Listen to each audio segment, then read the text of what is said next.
नमस्कार दोस्तों, चंपारण की पावन धरती से पारा चंपारण वाला यूट्यूब चैनल में आप सभी का स्वागत करता हूं, अभिनंदन करता हूं। दोस्तों, एक वीडियो मैं ऑलरेडी डाल चुका हूं। आज इसका सेकंड वीडियो है क्योंकि हमने शुरू किया है बीपीएससी शिक्षक भर्ती 3.0। और आपको पता होगा कि नोटिफिकेशन का डेट भी अनाउंस हो चुका है, एग्जाम का डेट भी अनाउंस हो चुके हैं। मार्च में आपके एग्जाम होने वाले हैं। तो रीजनिंग के जो प्रश्न आपके पिछले 2 शिफ्ट में पूछे गए हैं, यानी फेज 1 और फेज 2 में पूछे गए हैं, वैसे ही सवालों का पैटर्न लेके आपके पास आ गया हूं और आपको फेज 3 का तैयारी कराया जाएगा। तो ध्यान रखिएगा। काउंटिंग ऑफ फिगर की शुरुआत हमने की थी, तो आज काउंटिंग ऑफ फिगर का अगला सेशन है। एक क्लास मैं करा चुका हूं जिससे मैंने आपको सिखाया था कि कैसे सीधी रेखाओं की गिनती की जाती है। आज हम सीखेंगे त्रिभुजों की गिनती कैसे की जाती है। कुछ कुछ क्वेश्चंस हैं जो आपके एग्जाम में आएंगे, बनेंगे, उसके सॉल्यूशन को हमें सीखना है। तो चलिए सीखते हैं। आज हमारा सेशन होगा, उस सेशन का नाम होगा counting of triangle. Counting of triangle. Counting of triangle का मतलब होता है त्रिभुजों की गिनती। त्रिभुजों की गिनती। त्रिभुजों की गिनती करते समय किन किन बातों का आपको ध्यान रखना है, कैसे कैसे क्वेश्चन आपके एग्जाम में बनेंगे, इन सब चीजों को हमें क्या करना है, सीखना है। तो कुछ फिगर वाइज मैं बता रहा हूं आपको, 2 4 5 फिगर मैं आपको बताऊंगा जिसके थ्रू आप क्वेश्चंस को क्या करेंगे, सॉल्व करेंगे। सबसे बेसिक फिगर जो इसका होता है वो क्या होता है, ध्यान से देखिए। केस फर्स्ट सबसे इसका बेसिक फिगर है। इसके हेल्प से बहुत सारे क्वेश्चंस आपके बनेंगे। जैसे ये सबके बेसिक फिगर है इसका, ध्यान से देखिए। ठीक। एक ऐसी आकृति आती है और इस आकृति में आपसे पूछा जाता है कि त्रिभुजों की संख्या कितनी होती है।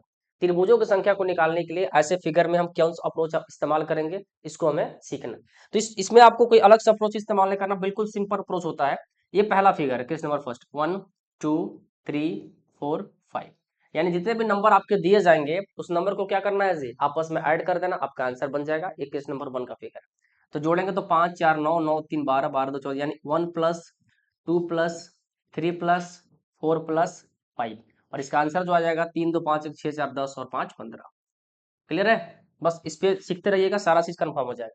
तो एक ऐसा फिगर आएगा जिसमें आपको क्या करना है जी, तो आपको त्रिभुजों की संख्या गिननी है। कैसे, नंबरों को आपस में जोड़ के त्रिभुजों की संख्या निकाली जाएगी। क्लियर है। अब मैं दिखाता हूं कि और कैसे फिगर आपके एग्जाम में बनेंगे। तो अगला फिगर जो है केस नंबर 2 का, ये कैसा होगा जी, तो देखिए। केस नंबर 2 का जो फिगर होगा, ये फिगर ऐसा होगा। और ऐसे क्वेश्चंस आपके एसएससी ने भी पूछे हैं, तो उम्मीद है कि बीपीएससी भी ऐसे सवाल आपसे एग्जाम में क्या करेगा, पूछेगा। ऐसा सवाल बन सकता है, चाहे जितनी भी लाइन चाहे उसकी मर्जी वो दे सकता है। अब केस 2 के क्वेश्चंस को बनाने के लिए आपको छोटे छोटे बातों पर ध्यान देना है। कौन सी बात पर ध्यान देना है, यहाँ देखिए। जैसे अगर अभी कुछ देर पहले आपने इस फिगर को बनाया है, इसमें अगर मैं पूछूं कि कितने त्रिभुज होंगे तो आप आसानी से बता देंगे, क्योंकि अभी कुछ देर पहले आपने इस चीज को किया था। 1+2 जोड़ेंगे तो 3 आएगा। लेकिन आपको करना क्या है, इसी फिगर में उसने 2 ऐसे लाइन खींच दिया है। तो आपको करना क्या है कि सबसे ऊपर वाले बॉक्स की गिनती आपको करनी है। ध्यान रखिएगा, कौन सी बॉक्स की गिनती करनी है, तो सबसे ऊपर वाला। सबसे ऊपर वाले बॉक्स का मतलब ये है। इसमें आपके कितने त्रिभुज बनेंगे पहले ध्यान से देखिए। तो आप कहेंगे सर इसमें त्रिभुज जो बनेगा 1 2 और 3, और तीनों को जोड़ देंगे तो आएगा 6। और कितने लाइंस आपकी इसमें है, 20, यानी इसको आधार कहते हैं। कितना आधार है इसमें, तो आप कहेंगे सर 2 और 3 आधार है। इसका मतलब इससे गुना कर दीजिए, आपका आंसर क्या आ जाएगा, 18। क्लियर है। यानी सबसे ऊपर वाले बॉक्स का कैलकुलेशन कीजिए और फिर जितना बेस इसमें बन रहा है उसको क्या कर दीजिए, गुना कर दीजिए, डायरेक्ट आंसर आपका बन के आ जाएगा। एक क्वेश्चन और इस पे करा रहा हूं, उसको भी देखिए आप। देखिए, एक क्वेश्चन और लेते हैं ऐसा।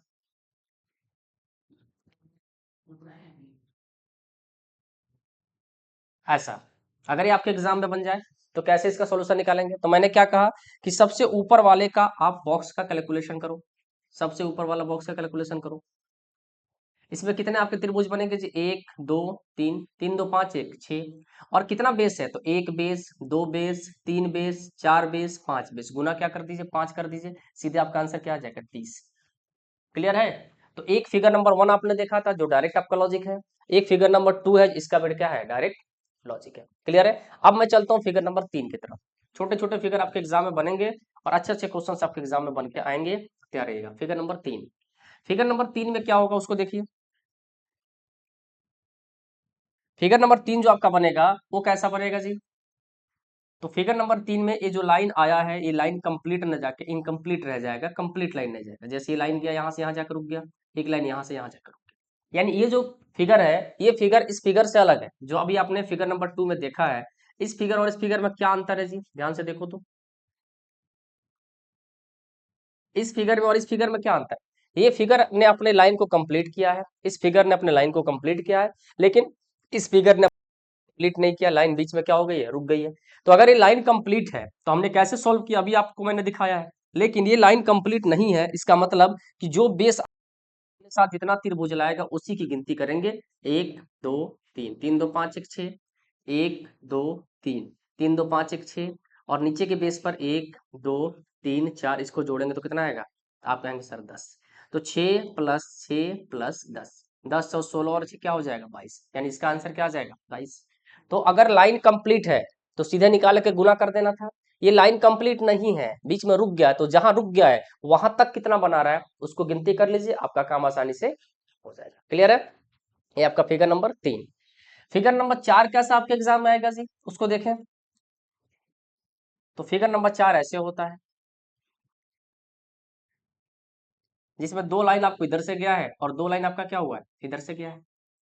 तो इसमें इस फिगर को सॉल्व करने के क्या तरीका है जी, तो ध्यान से देखो, आसान तरीका है। ऐसा क्वेश्चन अगर आपके एग्जाम में आता है तो आसानी से आप कर सकते हैं। कैसे होगा देखिए, इस वाले बेस पर और इस वाले बेस पर, या एक काम करते हैं, पहले एक इससे आसान बना देते हैं, फिर आपको ये वाला फिगर भी बता दें।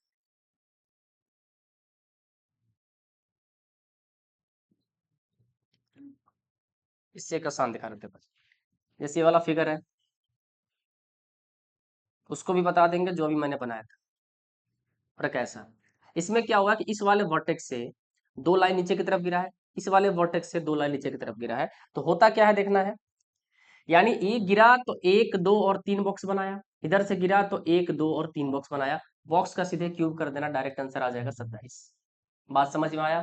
क्या है, जब ऊपर से दो लाइन यहाँ गिरे, यानी लाइन की संख्या, गिरी हुई लाइनों की संख्या अगर बराबर हो, तो जो बॉक्स बनता है, यानी जितना लाइन गिरता है उससे एक ज्यादा बॉक्स बनता है। तो इधर से कितने बॉक्स बने, 1 2 3, इधर से भी 1 2 3, सीधे क्यूब कर देना। एक और क्वेश्चन लीजिए इसका, इसमें मैं लाइन की संख्या बढ़ा देता हूँ, 1 2 3, इधर से 1 2 3। अब देखिए तीन तीन लाइन गिरा है, तो हम सीधे कह सकते हैं कि सर 4 का क्यूब 64 आंसर हो जाएगा। डायरेक्ट आंसर है 4 का क्यूब 64। कैसे, तो देखो, जब लाइन जितना गिरता मैंने क्या किया, बॉक्स उससे एक ज्यादा गिरता है, तो 1 2 3 4, इधर से 1 2 3 और 4, तो सीधे 4 का क्या करना है, क्यूब। आपका आंसर क्या आ जाएगा, 64। वही तो मैंने किया है। क्लियर है? लेकिन एक मन आपके मन में एक और सवाल आ रहा होगा, सर कि अगर लाइन की संख्या दोनों तरफ से 12 है तब तो आसानी से आपने बना दिया, लेकिन अगर लाइन की संख्या दोनों तरफ से बराबर नहीं होगी, फिर क्वेश्चन को सॉल्व कैसे करेंगे, है ना? उसको भी देख लीजिए। एक क्वेश्चन ऐसा लेता हूं जिसमें लाइन की संख्या बराबर ना हो। लाइन की संख्या बराबर है तब सीधे क्यूब, लेकिन लाइन की संख्या बराबर ना हो तब क्या करना है उसको देखिए। जैसे इसमें देखिए, इसमें लाइन की संख्या बराबर नहीं है, इसमें ऊपर से दो लाइन गिरा, इधर से एक ही लाइन गया है, तो इसमें लाइन की संख्या बराबर नहीं है। तो इसमें क्या करना है, तो क्या करना है, ध्यान से देखिए, यहाँ क्या अप्रोच इस्तेमाल करना है। इसमें देखिए सबसे नीचे कितना बना है जी, 3, तो इसको जोड़िए, 1 2 3, 3 2 5 1 6। और अब क्योंकि बेस दो बार है, एक बेस यहाँ है एक बेस यहाँ, इस बेस का आपने लिख लिया। अब दूसरे बेस के बारे में लिखेंगे तो ध्यान रखिएगा, एक गायब हो जाएगा, शुरुआत 2 से करेंगे, 2 3 4, 4 3 7 2 9, 9 और 6 15। आपका आंसर कितना हो जाएगा, 15 हो जाएगा। क्लियर है? फिर से एक और क्वेश्चन कराऊंगा, लेकिन ध्यान से समझना है। जब लाइन दोनों तरफ से बराबर ना गिरे तो नीचे वाले बेस का नंबर लिख के जोड़ दो, और फिर ऊपर वाले जब बेस का लिखना तो उसमें पहला अंक गायब होता जाएगा। इसका सटीक एग्जाम्पल यहाँ आपको समझ और आ जाए। यहाँ देखिए, जैसे मान लीजिए कि ऊपर से 3 लाइन गिरा और इधर से 2 लाइन गिरा, लाइन की संख्या तो बराबर नहीं है, तो क्यूब तो कर नहीं सकते, तो क्या करना है, तो नीचे वाले में, सबसे नीचे वाले बेस पर कितना बॉक्स बना है, तो आप कहेंगे सर 4 बना है, तो 1 प्लस 2 प्लस 3 प्लस 4, 4 3 7 2 9 1 10। इसके नीचे वाले पर लिखिए, क्योंकि लिखना कितनी बार है, जितनी बार बेस बना है, 3 बार बेस बना है, तो एक बार आप लिख दिए हैं, दूसरी बार लिखेंगे तो एक गायब हो जाएगा, 2 3 4 5, 5 4 9 3 12 2 14। तीसरी बार लिखेंगे तो 2 गायब हो जाएगा, 3 प्लस 4 प्लस 5 प्लस 6, तो 6×5 = 11, 4 15, 3 18। इसका मतलब 3 बार आपने लिख दिया, और प्रत्येक बार लिखते समय एक पहला वाला अंक गायब हो जाएगा। अगर अगला लाइन लिखना होता तो क्या गायब होता? 3 गायब होता। इसको जोड़िए, 8 4 12, 3 1 4, आपका आंसर कितना? 42 हो जाएगा। क्लियर है? तो ये केस नंबर 4 ऐसा हुआ जिसमें पंक्ति की संख्या बराबर होगी दोनों तरफ से, तो क्यूब कर देंगे, नहीं होगी तो ये अप्रोच आपका इस्तेमाल हो जाएगा। क्लियर है? अब आइए, एक सवाल आपके एग्जाम में बना, उस पर भी चर्चा कर लेते हैं।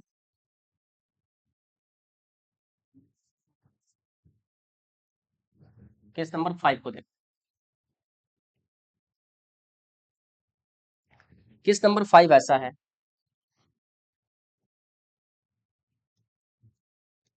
केस नंबर 5 में एक क्वेश्चन एसएससी ने ऐसे पूछा था आपसे,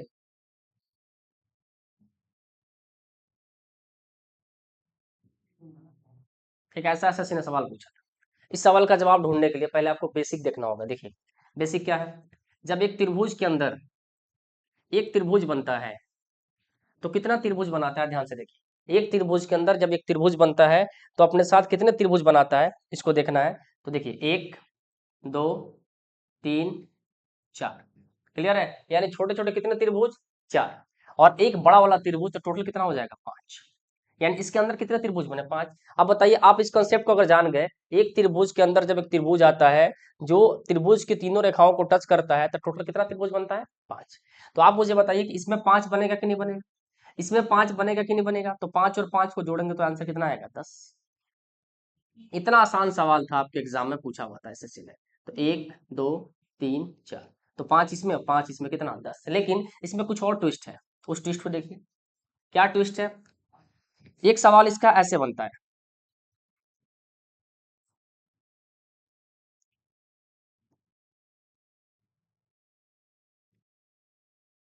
क्लियर है? अब इस सवाल को कंप्लीट करने के लिए पहले एक छोटा सा फिगर यहां बनाता हूं, इसको देखिए। आप कहेंगे सर इसमें कितने त्रिभुज? तो अभी आपने कहा था सर 1 2 3 4, और एक बड़ा वाला क्या हो जाएगा? 5। लेकिन इस 5 तो ये कंफर्म है कि 5 है त्रिभुज के अंदर त्रिभुज, लेकिन ये जो लाइन गिरा तो अपने साथ कितना लाया? आप कहेंगे 2। ये कितना लाया? तो आप कहेंगे 2। ये कितना लाया? तो आप कहेंगे 2। 2 और 2 4, और 2 6, कितना हो जाएगा? 11। ये वाला फिगर आपके एग्जाम में बन सकता है, इसकी पॉसिबिलिटी है, तो वीवीआई करके लिख लीजिएगा। ये वाला पोर्शन आपके बिहार शिक्षक भर्ती में बन सकता है, इसका चांस है। त्रिभुज के अंदर त्रिभुज तो 5, और एक साइड से लाइन आए तो दो त्रिभुज लाया, दो त्रिभुज लाया, दो त्रिभुज लाया, 5 और 6 जोड़ेंगे तो आंसर कितना आएगा? 11। ये आपका क्या हो गया? Figure number, case number 5। Case number 6 की ओर चलते हैं। केस नंबर 6 कैसा है वो देखिए। केस नंबर 6 जो है वो आपके ऐसे फिगर का मॉडल तैयार करता है,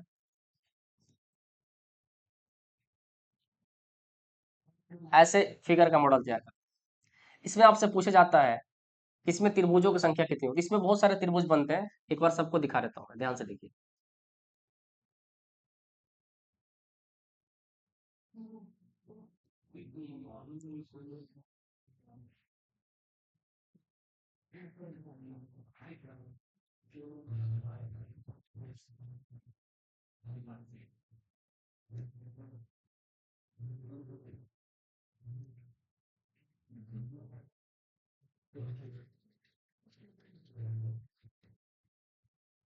ये कुछ त्रिभुज है जो नमूना मैंने आपके सामने बनाया हुआ है, इसका आपको त्रिभुजों की गिनती करनी है, और फिर इसके प्रयोग से कौन कौन से क्वेश्चन बन सकते हैं उस पर चर्चा हम करेंगे। थोड़ा ध्यान से देखिए। इस क्वेश्चन ने, इसमें क्या है कि अगर दोनों डायगोनल, यानी दोनों का दोनों क्या है, विकर्ण, एक दूसरे को अगर टच कर दे काटते हुए, तो आपको कुछ नहीं करना होता, इसमें बॉक्स में नंबर डालिए और इसका दोगुना कर दीजिए, डायरेक्ट आंसर बन जाता है 8।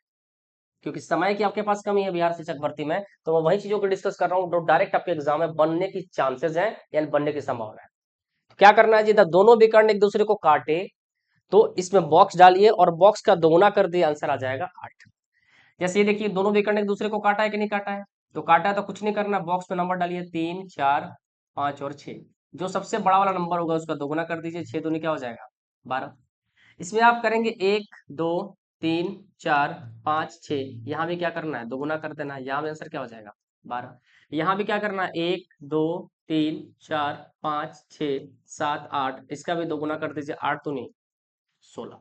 क्लियर है? ये डायरेक्ट दुगुना कब तक करते रहेंगे? जब तक कि दोनों विकर्ण एक दूसरे को काटता जाएगा तब तक करते रहेंगे। यहाँ देखिए 1 2 3 4 5, तो यहाँ 5 गुने क्या हो जाएगा 2, 5 दूनी 10, यानी बड़े नंबर का 2 गुना करना है। यहाँ भी 1 2 3 4 5 6, तो 6 गुने 2, यहाँ भी क्या हो जाएगा 12, यहाँ भी 1 2 3 और 3 का 2 गुना कर दीजिए, क्या हो जाएगा 6। लेकिन यहाँ आप गलत है, ध्यान रखिएगा, यही पॉइंट आपको समझना है। यहाँ आपकी गलती हो जाएगी। गलती इन द सेंस, किस सेंस में हो जाएगी जी? तो देखिए यहाँ आप इस चीज को फॉलो नहीं कर सकते। कारण क्या है? यहाँ जो विकर्ण है वो एक दूसरे को काटा नहीं है मेरे दोस्त, देखना, विकर्ण एक दूसरे को नहीं काटा है, तो आप इस चीज का इस्तेमाल यहाँ नहीं कर सकते।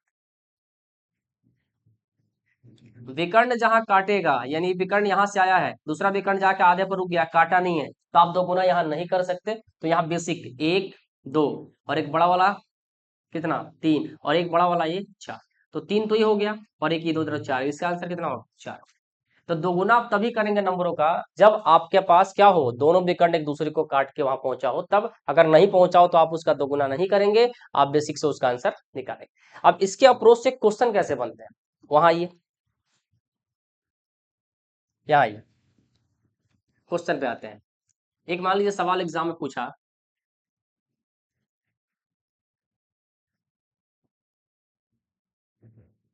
एग्जाम में आपके सवाल आए और इसमें पूछा कि त्रिभुजों की संख्या बताइए, क्योंकि हम क्या सीख रहे हैं जी, काउंटिंग ऑफ ट्रायंगल सीख रहे हैं। कल हम अगली क्लास में आएंगे तो स्क्वायर सीखेंगे, रेक्टेंगल सीखेंगे, फिर सर्कल सीखेंगे। लेकिन आपके एग्जाम में जो सवाल बनते हैं, बनने वाले हैं, उसकी चर्चा हम कर लेते हैं।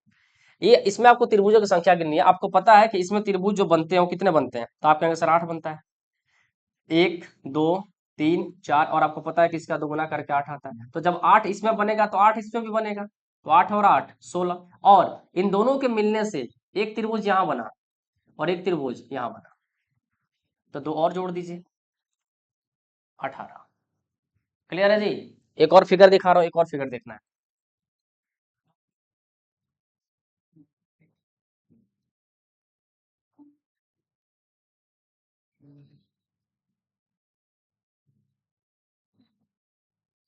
इसमें इसमें आपको त्रिभुज निकालना हो, तो देखिए क्या करना है। 8 वाले कितने फिगर, तो आप कहेंगे सर 8 वाली 4 आकृतियां है, तो 8 चौका 32 तो कंफर्म है। क्लियर? अब इसके अलावा आपका मिडिल पॉइंट, मिडिल पॉइंट का मतलब क्या होता है समझिए, इसका नाम मिडिल पॉइंट लिखना था, मैं भूल गया हूँ। मिडिल पॉइंट, इसको मिडिल पॉइंट कहते हैं। मिडिल पॉइंट ये नहीं हो सकता, मिडिल पॉइंट ये नहीं हो सकता, ये नहीं हो सकता, ये नहीं हो सकता, लेकिन इन दोनों को मिलाने वाला जो पॉइंट है, यानी दोनों आकृतियों को जोड़ने वाले जो बिंदु, उसको मिडिल पॉइंट कहते हैं। तो इसमें आकृतियों को जोड़ने वाले बिंदु कितनी है, 1 2 3 4 5 6, तो 6 को जोड़ दीजिए, 32 और 6 कितना होता है 38, ये आपका मिडिल पॉइंट होगा। क्लियर है? तो ऐसी आकृति अगर आपके एग्जाम में आती है तो आसानी से आप क्वेश्चन को सॉल्व कर सकते हैं, और ऐसी आकृति आने के चांसेस आपके हैं। जैसे त्रिभुज जो मैंने दिखाया ना कि ये वाला क्वेश्चन आएगा, तो इस ऐसे फिगर आने के आपके एग्जाम में चांसेस बनेंगे, ध्यान रखना, इसलिए इस क्वेश्चन को बिल्कुल रट जाइएगा। ठीक है, अगला सवाल, ऐसे ही सवालों को अगर जोड़ दिया जाए, देखिए तो एक यहाँ, ये एसएससी का पूछा हुआ सवाल है, एक यहाँ और एक यहाँ।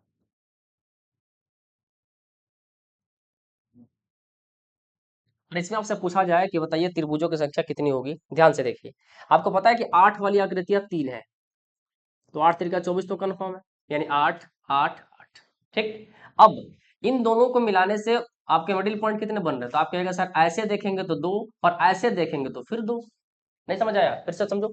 ऐसे अगर आप देख रहे हो तो 2 पॉइंट मिडिल पॉइंट है, और मिडिल पॉइंट किसको शो करता है, तो बने हुए त्रिभुजों को शो करता है। तो एक त्रिभुज इधर से और एक त्रिभुज इधर से, वैसे ही अगर एक त्रिभुज इधर से और एक त्रिभुज इधर से, तो 2 मिडिल पॉइंट इधर से बना, 2 मिडिल पॉइंट इधर से बना, तो कितनी टोटल हो गया 4।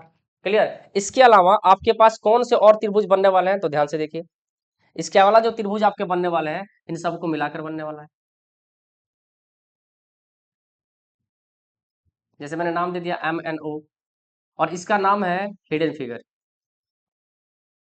हिडन फिगर, ध्यान रखिएगा। तो इसका टोटल आंसर कितना हो जाएगा 29।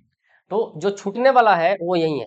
एग्जाम में जनरली जो क्वेश्चन छूट जाता है ना, वो बच्चों से यही छूट जाता है, बाकी यहाँ तक लोग पहुंच जाते हैं 28 तक, एक छूट जाता है।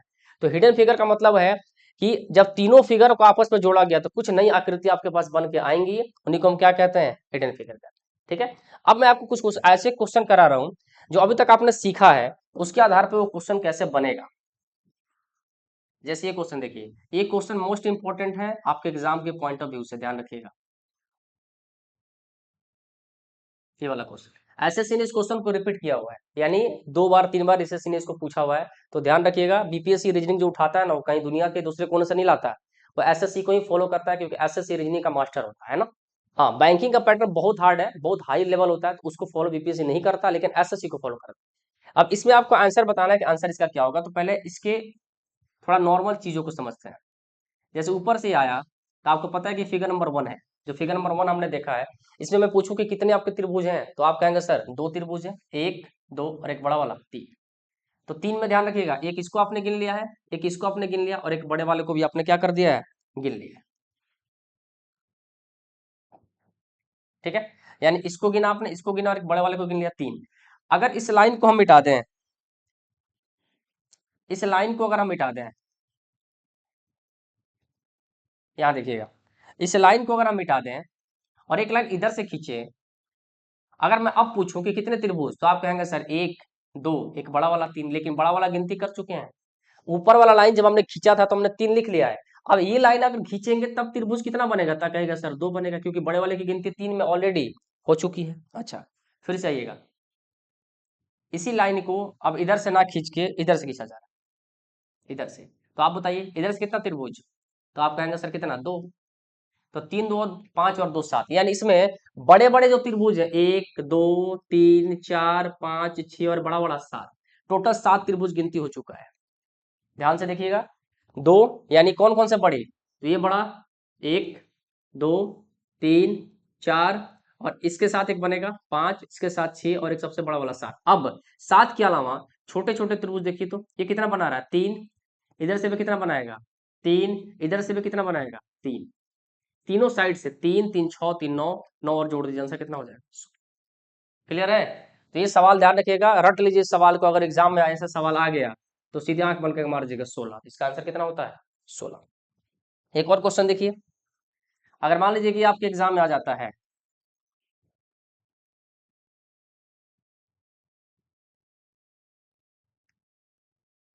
और आपसे पूछा जाए कि इसमें त्रिभुजों की संख्या बतानी है, तो क्या आप कंफ्यूज हो जाएंगे, बिल्कुल नहीं होंगे।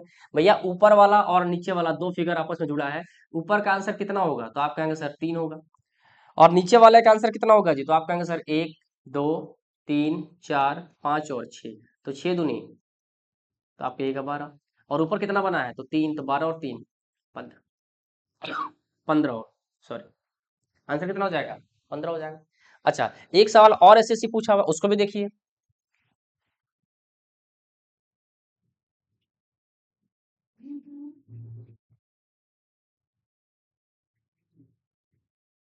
एक ऐसा सवाल है ना, एक और सवाल ले लेता हूँ, कुछ प्रैक्टिस मैं आपको करा देता हूँ ताकि आपको ध्यान रखे एग्जाम में।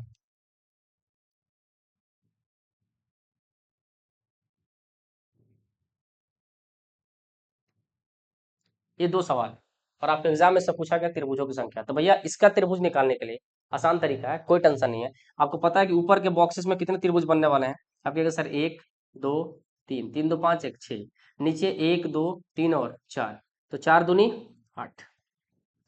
इस फिगर से कोई मतलब नहीं, ऊपर वाला 6 बना दिया, नीचे वाला 8 बना दिया, 8 और 6 को आपस में जोड़ दीजिए, कितना आंसर आ जाएगा, 14, काम खत्म। ठीक, इसका बनाइएगा तो भैया ऊपर वाला अपना बना रहा है 1 2 3 4, कितना 10, और नीचे वाला अपना बनाएगा 1 2 और 3, 3 2 5 1 6, तो 6 और 10 कितना हो जाएगा, तो आप कहेगा सर 16 हो जाएगा, यही आपका जवाब। क्लियर है। तो ऐसे आपको सवाल जो मैंने बताए हैं इसको दिमाग में बैठा लीजिए, क्योंकि यही सवाल, इसी प्रकार के सवाल आपके एग्जाम में बनेंगे, और इसीलिए मैं अलग अलग छोटे छोटे वीडियो बना रहा हूँ, ताकि आप बोर नहीं होंगे, सब कुछ देखेंगे। कल की वीडियो में, वीडियो नंबर 3 में मैं आपको दिखाऊंगा कि स्क्वायर की गिनती कैसे की जाती है, वर्गों की गिनती कैसे की जाती है, त्रिभुजों की गिनती आपके सामने है, इसको देखिएगा, समझिएगा। अगर कोई दिक्कत होती है तो आप कमेंट बॉक्स में जरूर डालिएगा, और जुड़े रहिए पारा चंपारण वाला चैनल के साथ, और मिलते रहिए ऐसे मजेदार ट्रिक के साथ। Thank you so much.